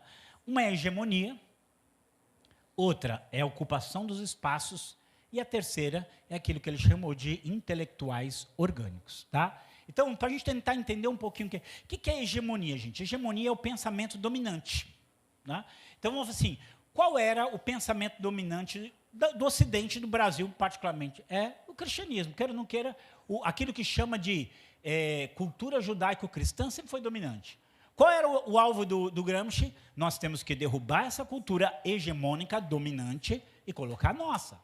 Então, você tem que ir falando, repetindo, já. Você tem que pôr em tudo quanto é lugar, você tem que pôr na educação, você tem que pôr na cultura, você tem que pôr nos livros, você tem que pôr em tudo quanto é lugar, para que aquilo, sabe assim, vire uma inundação e você tá submerso naquilo lá.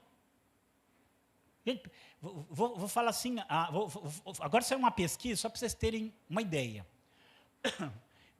Na pesquisa, o número de homossexuais no Brasil é 1,8. Tá minimizado, teve uns que não quiseram falar. Você não quis falar porque tem vergonha, né? Então, tá bem, mas assumido é 1,8. Se subir muito, 95% não é e 5% é. Agora, por que a gente só ouve falar disso, gente? Não estamos vivendo uma ditadura de uma minoria? A minoria está dizendo como você tem que pensar, como você tem que falar, como você tem que dizer. Tem alguma coisa errada. Eu vou fazer produtos, eu tenho que mexer na lei. Vou contar uma aqui, que meu filho ele terminou direito, e aí tinha que apresentar o TCC, ele apresentou um TCC, era o seguinte, para você ver o mundo louco que a gente está vivendo. Uma pessoa trans, eu não sei como é que fala, porque você sabe que até se você chamar ela de ele, tem uns negócios que não sei falar, né? É melhor nem falar mais, porque está difícil. Não sei se é um negócio esquisito, eu não sei, né? Um negócio estranho. Mas é assim, não sei se era, acho que era um homem que virou mulher, acho que era isso. Foi assassinado. Bom, assassinato é errado, né? Foi lá, a polícia foi lá, registrou o homicídio, parece que até conseguiu pegar a pessoa que matou, puniu. Está ótimo, está resolvido, gente. Não pode matar ninguém, não pode fazer violência contra ninguém, está errado. Está errado. Depende de quem seja, está errado. A Bíblia fala, não matarás, acabou, está errado. Só que aí, abriram um processo contra a polícia. Sabe por quê? Porque ela registrou como homicídio, e era para ser feminicídio. Aí eu falei, não, então tem que ser transexídio, LGBTQcídio. Agora eu tenho que, gente, agora tudo eu tenho que... Você está entendendo onde as coisas estão indo? Porque as coisas... Você acha que isso é normal, gente? Você acha que o mais importante não é que mataram uma pessoa e que tem que punir quem matou, independente de quem foi? De quem foi? Então as coisas começam a entrar numas coisas que são loucuras. Começa a entrar numa ditadura que é loucura, o pensamento predomina. Gente, o que é, gente? Que é essa monstruosidade de linguagem neutra? Para você não ofender quem? Então entenda assim, lá em Sorocaba esses dias, o que aconteceu? Chegou um rapaz, gente, ele mudou de nome e se assume como mulher. Aí tem um banheiro de homens, tem um banheiro de mulheres. O diretor da escola fez um banheiro para trans. Que eu já acho que, né? Ele falou assim, aí ele queria entrar no banheiro das mulheres. O diretor falou, não vai entrar. Aí ele falou assim, não, mas eu sou mulher, não fiz operação, mas já mudei meu nome. Ele falou, não, mas tem o banheiro trans, entra lá. Não.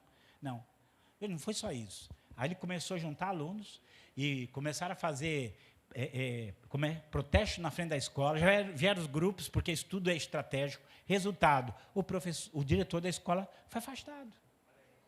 Gente, você acha que isso é normal? Ou chegou, isso aqui é outro caso, gente.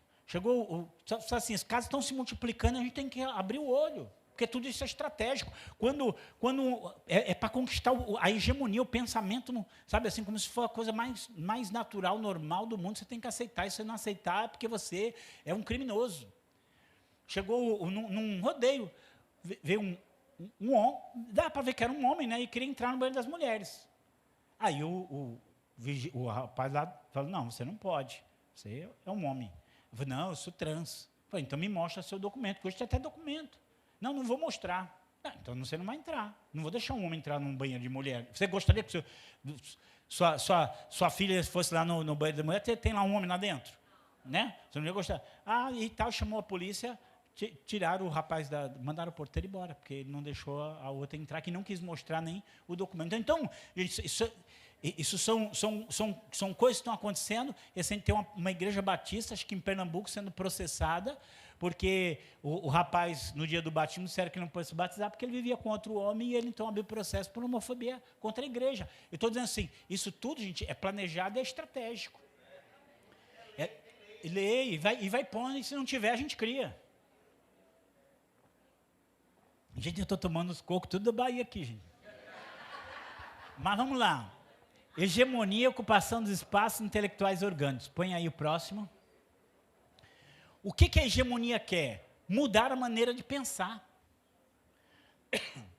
Não estou dizendo que é errado mudar a maneira de pensar. Eu estou dizendo que nem toda mudança de pensamento é correta. Você acha que mudar só o pensamento, de você começar a achar que aquele que roubou um celular não é nada, é uma mudança boa?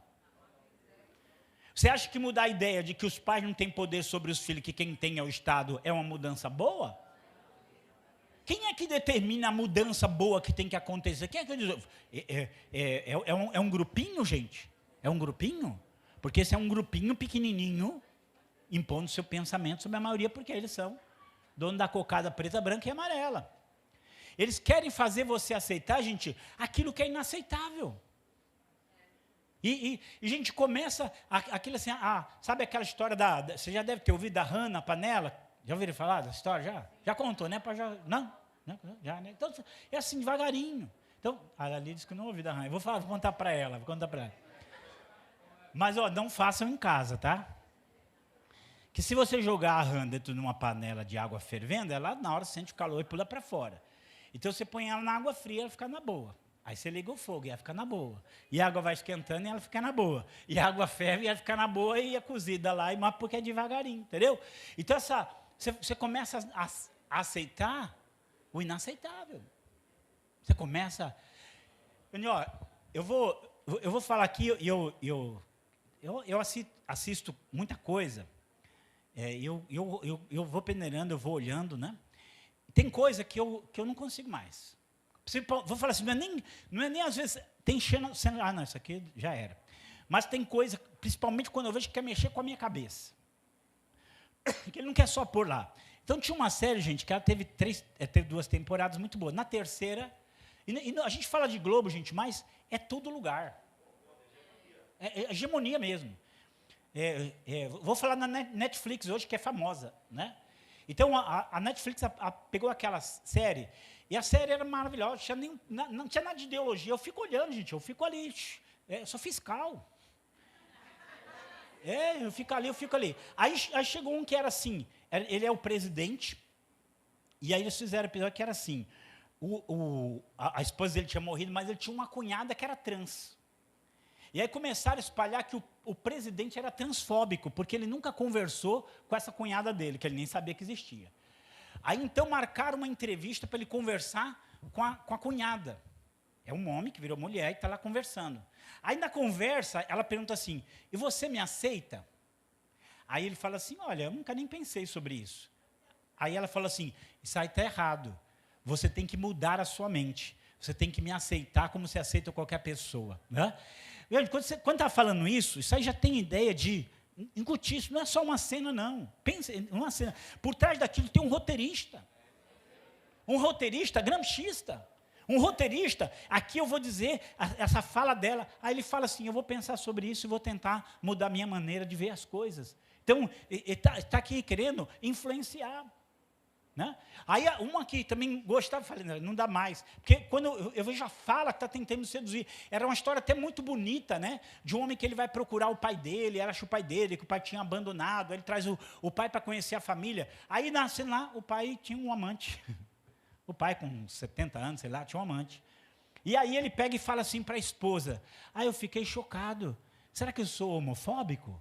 Aí a esposa fala assim, não, com o tempo você se acostuma e você vai ver que isso é normal, isso vai entrar na sua cabeça.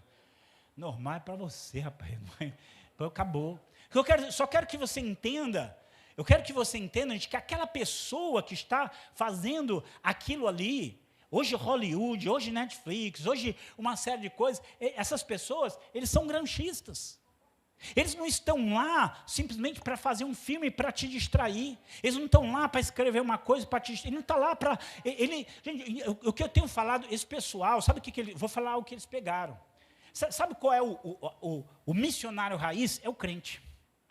Nós nascemos em Jesus, já com um chamado para levar Jesus para os outros. Né? Não é? A igreja nasceu missionária. A igreja nasceu missionária, só que esse povo pegou esse missionarismo dos cristãos e agora eles aplicam para a vida dele. Então ele não é apenas um roteirista, ele não é apenas um escritor, ele não é apenas um jornalista, ele não é apenas um professor, ele não é apenas um advogado, ele é alguém com uma missão. A missão de transformar o mundo nessas ideias que eles têm aí, essa é a missão deles. Politicamente correto, gente. Você não pode falar certas coisas porque não é correto. Aí amordaça você. Aí você não pode falar aquilo, né? já amordaça você. Eles querem dominar o discurso. Eu quando comecei a ensinar lá na rádio, lá em Goiânia, o primeiro jornalista está em São Paulo agora, ele falou assim, a primeira pergunta que ele fez, nós não estamos hoje vivendo uma polarização? Eu falei, não, estamos vivendo uma reação. Porque antes era só um que falava, eles dominavam o discurso. Hoje já tem gente dizendo, opa, não é bem assim não, tem o outro lado da questão. E é isso que nós precisamos, opa, esse é um lado, agora deixa eu te mostrar o outro. Né? Vou mostrar o outro. Vou mostrar o que tem de ruim. O que tem de ruim. E não querem, e não podem. Vou dar aqui um exemplo, isso aqui, já vi em vários lugares, porque eu tenho um curso muito bom sobre isso, e a gente fala assim, o Brasil é um país homofóbico porque morreram assassinados não sei quantos homossexuais. Eles dão os números. Morreram, gente. Morreram. Vários homossexuais morreram. Sabe como muitos deles morreram? O amante dele matou. Ele estava comprando droga lá, estava num lugar perigoso. Vou falar assim, vou até dizer assim, alguém fechou ele no trânsito, lá ele brigou feio, o cara deu um tiro nele, não foi porque ele era homossexual, o cara nem sabia que ele era. Mas, por isso que eles querem assim, registra se a pessoa que morreu é homossexual, registra. Por quê? Mataram um homossexual. Claro que mataram, gente, mas não sabia nem o que ele era, não foi por causa do que ele é. Teve algum que foi? Teve. Muito raro, mas teve. Mas só que ele pega esses dados, mataram não sei quantos, né? Mas isso em várias instâncias eles usam. Não é o quantas pessoas morreram, é porque morreu. Se eu roubei um banco, tomei um tiro da polícia, é óbvio que eu morri. Eu não morri porque eu sou homossexual, morri porque eu estava assaltando o banco e a polícia me matou, né? Então, às vezes, então assim, registrar, mas por quê? É por causa disso. Então, começar a ter um discurso que se contrapõe. Gente, transformação do vocabulário. E aí onde eu falo assim que tem coisa errada. Acho que foi Roraima ou Rondônia, fez uma lei proibindo o uso da linguagem neutra. O que aconteceu? O STF derrubou. Ou seja, só para vocês entenderem, e eu vou ir lá no STF, ele já está aí, faz parte dessa hegemonia, gente. Está lá, faz parte dessa hegemonia. E a coisa deles, eu falei um pouquinho da luta, né, que tem para não entrar ideologia de gênero na escola, mas deixa eu dizer, você pega os livros do MEC, estão lotados. Mas por quê? Porque o MEC já tem lá os espaços ocupados, gente. Transformação do vocabulário, alteração do senso comum, coisa que é tão natural, como eu falei ontem, né? Vamos comprar um casal de coelho, eu já sei o que é. Um casal, mas agora já não sei mais. criação de conflitos de classe. Eles vão criar os conflitos. Eu até estava falando esses dias, eles vão criando apropriação cultural. Ah, você não pode ter apropriação cultural. Ah, lugar de fala. Ah, porque você não pode falar nada, você não é mulher, então você não pode falar nada. Então vai. Então, eles vão criando as ideias, não para resolver os problemas, eles não estão preocupados em... Entenda isso. A menor preocupação deles não é resolver os conflitos. A maior preocupação deles é justamente criar os conflitos para justificar uma intervenção. Para justificar uma intervenção, é isso que eles querem. Lembra que eu vou falar aqui um discurso do Lula, gente, que é assim que eles atuam mesmo, e isso foi ele quem falou, tá? Foi ele que falou, não é fake news não, ele que falou. Ele falou que ele rodava o mundo, e ele falava assim, no Brasil, contando que ele falava isso, tem 25 milhões de crianças na rua. Ele falava isso em onde? Ele falava, para você ver que você pensa que essas pessoas são muito inteligentes, até que um dia alguém falou, Lula, não fala mais isso. Se tivesse 25 milhões de crianças na rua, você nem andava na rua. Gente, será que é 25 milhões? É mais do que a população de São Paulo inteira. Mas ele falou assim, eu falava e todo mundo acreditava. Ou seja, contava uma mentira imensa. E todo mundo acreditava. Ah, não, continua, não falei que parou não. Né? Mas para quê? Para criar o conflito. Para criar o conflito. Está aí. Vamos lá. Põe o próximo aí. Ocupação de espaço. Gente, ocupação de espaços na educação, na família, na mídia, na arte, literatura, cinema, política, direito, economia, gera caos, mudar valores, até o próprio cristianismo. Põe o próximo aí, eu vou ter que acelerar. E outra coisa que a terceira estratégia, além da hegemonia e a ocupação dos espaços, é o intelectual orgânico. O que é isso? Ele valoriza o papel do intelectual, mas muda o conceito. Define o intelectual não pela sua erudição, mas pela função social que o indivíduo ocupa. O intelectual é, sobretudo, o organizador. Os intelectuais orgânicos, direta e intimamente ligados a uma classe, organizam sua hegemonia. Então, a gente fala assim, a professora do jardim de infância é um intelectual. Por quê? Porque ela é a que fala, ela que dá a ideia, ela que propõe um pensamento. Parece ser uma coisa, mas está lá. Vamos pensar aqui, você, o encarregado de uma oficina, ele é o que tem a voz ali, ele é o que dá as ordens, então ele vai mudar ali. Então você está vendo que eram missionários. Gente, eu digo assim, eu digo assim, que a universidade, ela é o campo missionário, a igreja e a agência missionária dos esquerdistas. Ela é o campo missionário, que é lá que eles vão converter as pessoas. É a igreja, que é lá que ele vai fortalecer a mente deles. E ela é a agência missionária, que é de lá que vai enviar para todos os lugares possíveis. Então, aqui é onde entra o nosso contraponto. Que aqui é onde você como mãe, gente, você como pai, você é o intelectual orgânico da sua casa, você que vai ensinar o caminho correto para eles. Em qualquer lugar que você for, se você vai ter a oportunidade, a chance de influenciar, é aqui que você tem que agir. É aqui que você tem que ser esse instrumento. Ele vem de um lado, né? E nós vamos do outro. É aí onde a gente tem que começar a mudar isso. Põe o próximo, que eu quero ir aqui.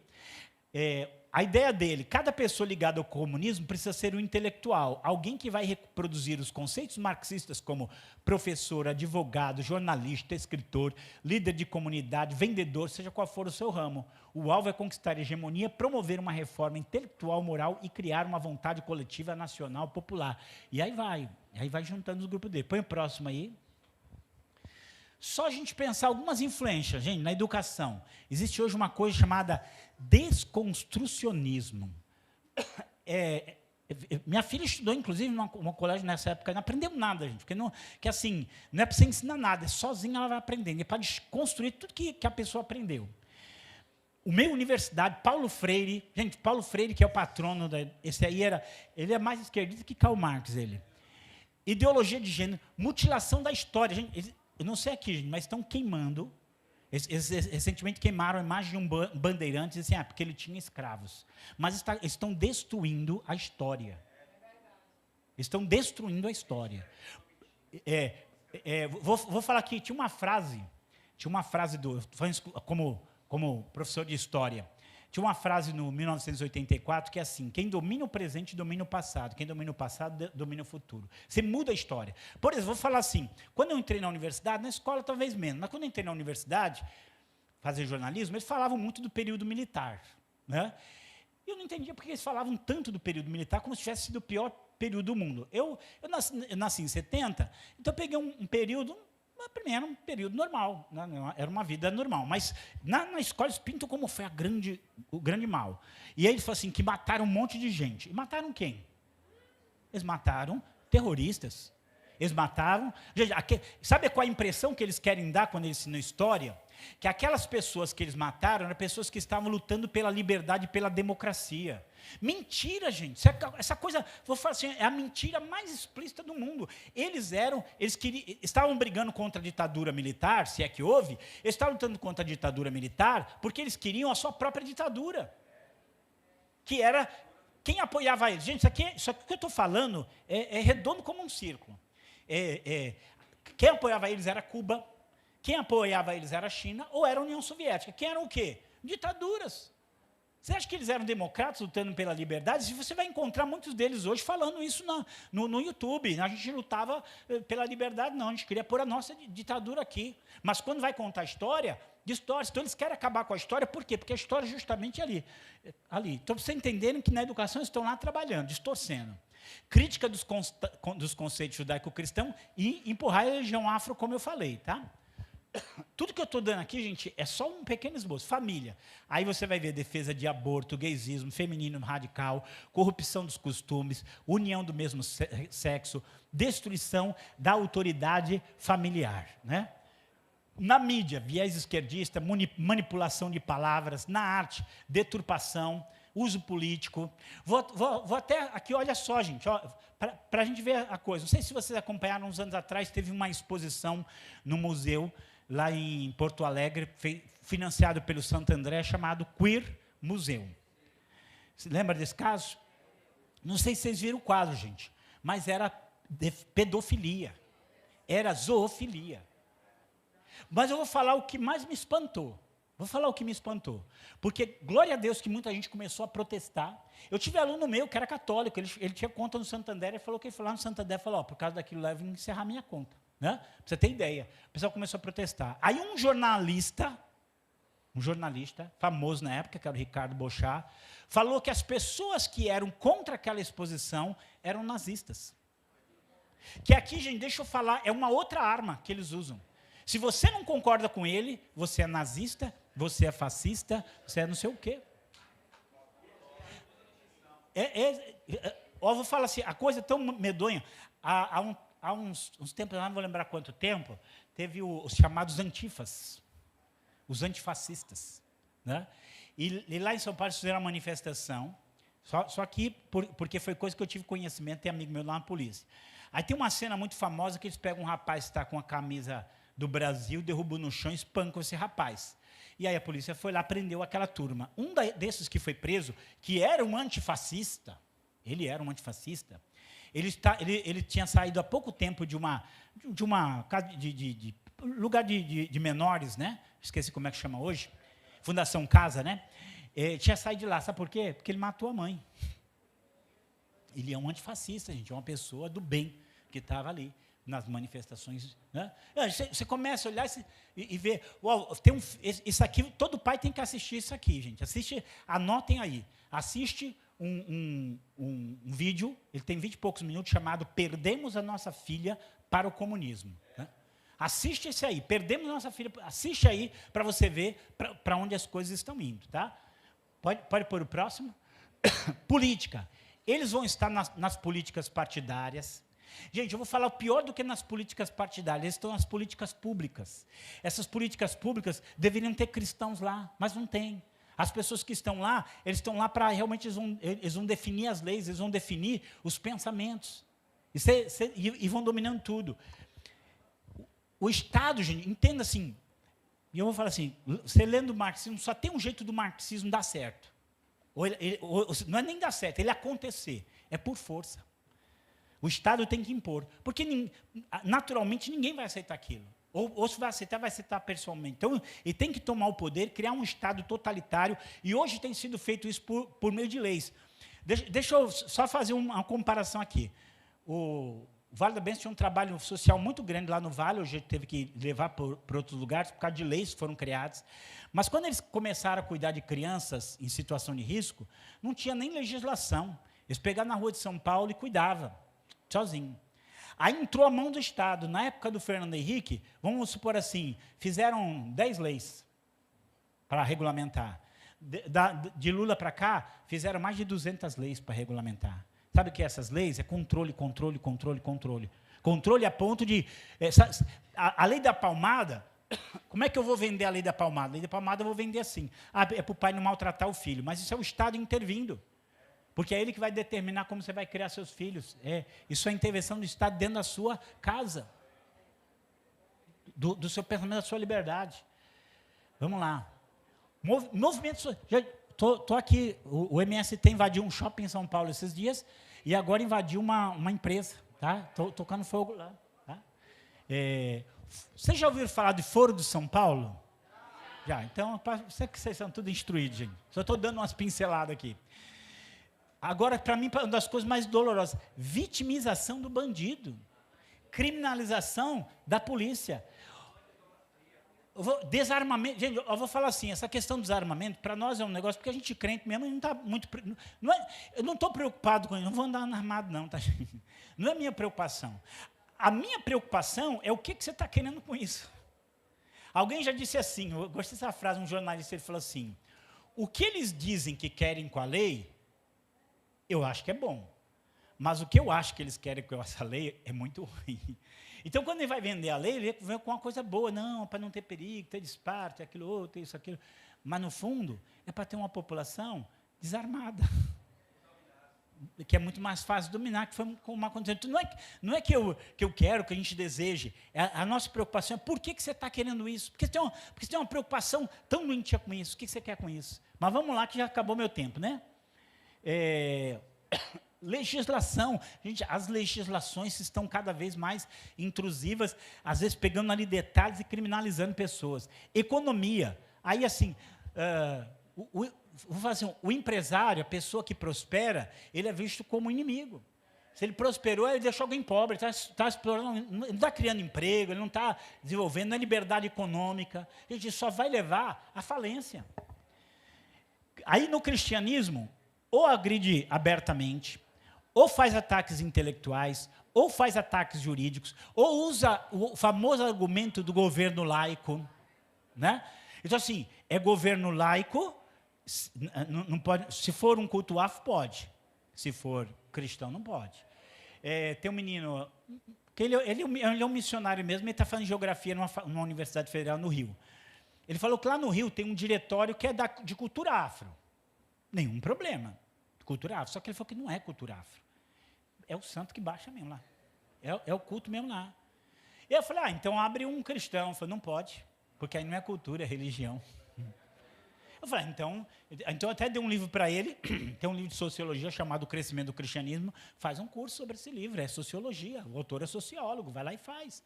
Você sabe, tem que começar a pensar, mas só para você entender que vai ter isso aí, ataques intelectuais, ataques jurídicos, e sempre a justificação do governo laico.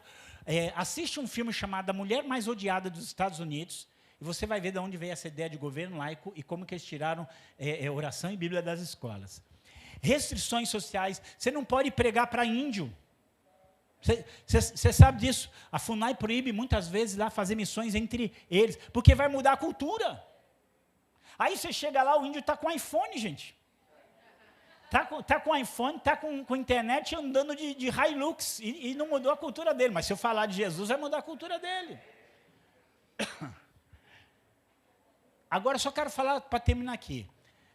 Dentro da teologia, gente, eles também querem mudar a teologia. Na parte católica, já tem a teologia da libertação há muitos anos. Na parte evangélica, não só tem a teologia da missão integral, que boa parte deles vai para isso, mas eles vão fazendo incursões.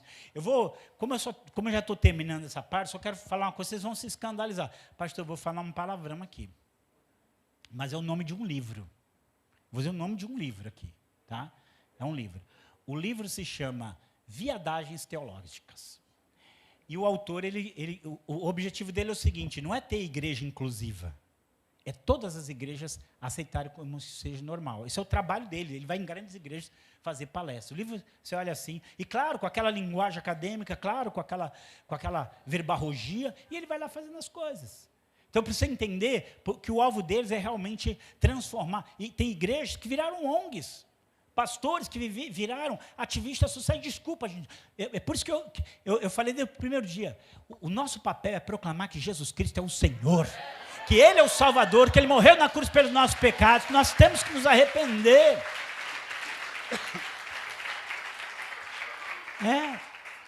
O nosso papel é dizer assim, arrependei-vos e crede no Evangelho, porque é Ele que vai salvar a humanidade, perdoar nos reconectar com Deus, nos dar a vida eterna. Se eu estou falando isso é para que a gente tenha a possibilidade de continuar falando isso, continuar pregando e falando isso livremente. Acho que acabou. Pode pôr, acabou. Bom, já acho que eu queria passar um pouquinho disso, dessa sutileza, dessa caminhada, dessa estratégia. Então, eu vou falar assim, a gente tem que pôr o nosso contraponto. O nome de Jesus tem que prevalecer. A verdade do Senhor tem que prevalecer. Glória a Deus, glória a Deus.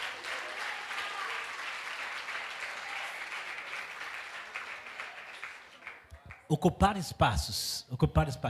Deixa eu só dar um testemunho aqui. Por favor, pastor, fica à vontade. Vou dar um testemunho muito bonito aqui. É de um livro chamado Cristo em Cadeias Comunistas. E o autor é o Richard Umbard, que ele foi preso 2 vezes. No total, passou 13 anos preso. Aí ele conta vários presos, pastores e padres presos. Chega um dia, uma ordem do primeiro-ministro da Romênia e manda soltar todo mundo. Aí todo mundo ficou, o que aconteceu? Manda soltar todos os padres e pastores. Soltou todos os padres e pastores. O que aconteceu? Sabe o que aconteceu? Uma jovem foi trabalhar na casa do primeiro-ministro. E essa jovem era uma crente. E ela pregou o evangelho para ele. E ele creu e mandou soltar todos os padres e pastores. Então, em qualquer lugar que você estiver, você pode ser um instrumento poderoso do Deus Todo-Poderoso. Glória a Deus, glória a Deus. Eu vou deixar a oração para o pastor, que eu já falei demais.